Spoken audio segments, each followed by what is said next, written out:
Secretary of the Security Council. See you. Nice to see you. Likewise, Minister thanks. of Foreign Affairs. Hello.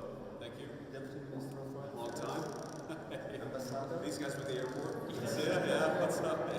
All right. Hey, good to see you. Head of the Foreign Department of the Prime Minister's office. Great.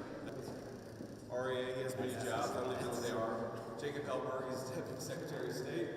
And John. You see John? Are you Armenian, John? No.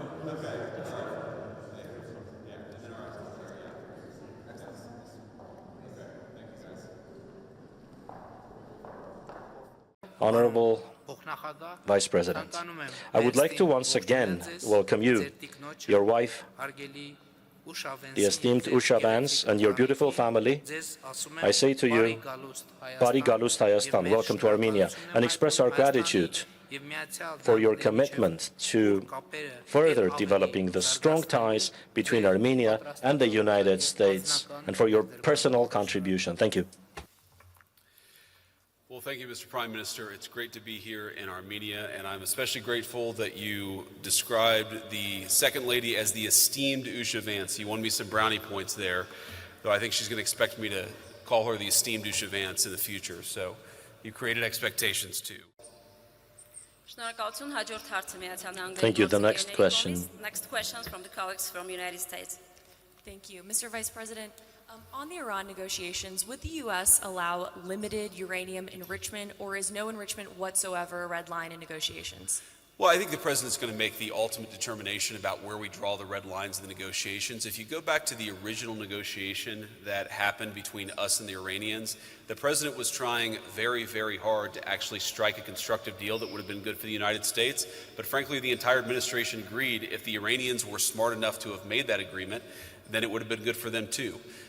We're obviously much more focused tonight on the issues related to U.S.-Armenia cooperation, but I'll let the President speak to exactly where he wants to set the lines of the negotiation. As you guys know, he typically does that privately. He doesn't announce what he's going to do in a negotiation because he thinks that it constrains him in private. He's going to have, I think, a lot of good conversations with his team and with others in the days and weeks to come. I'll let the President set the terms of those negotiations, but with all due respect to our friends in the media, I think the President is going to preserve decisional space for himself, and that means not revealing too many of his cards publicly. I have one more follow-up on the Iran negotiations.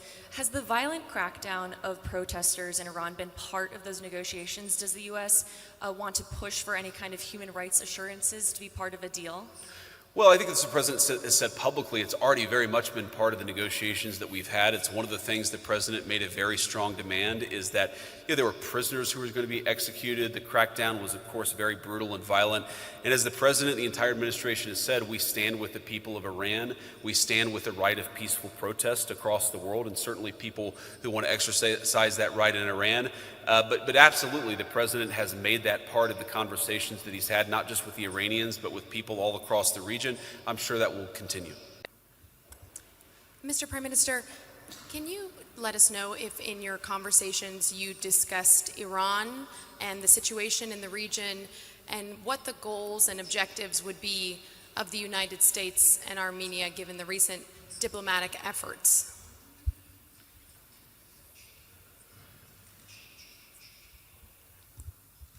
I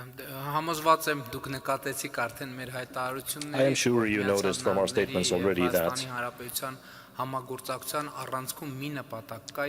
the Republic of Armenia and the U.S. share a common objective in our cooperation, and that objective is peace and stability.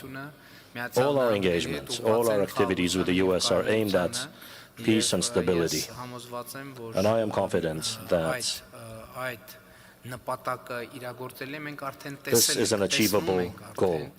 We are seeing now, and I had the opportunity of saying this in my opening speech in the bilateral meeting, that it's very important to note that the peace that was declared on August 8, 2025 is now happening in reality on the ground. It is taking shape. And allow me to say that the cooperation between Armenia and the United States is a cooperation that brings peace, and so it will be always. Thank you. Next question. Thank you. Good night, everyone. Mr. Vice President, to be clear on Iran, are military strikes still on the table?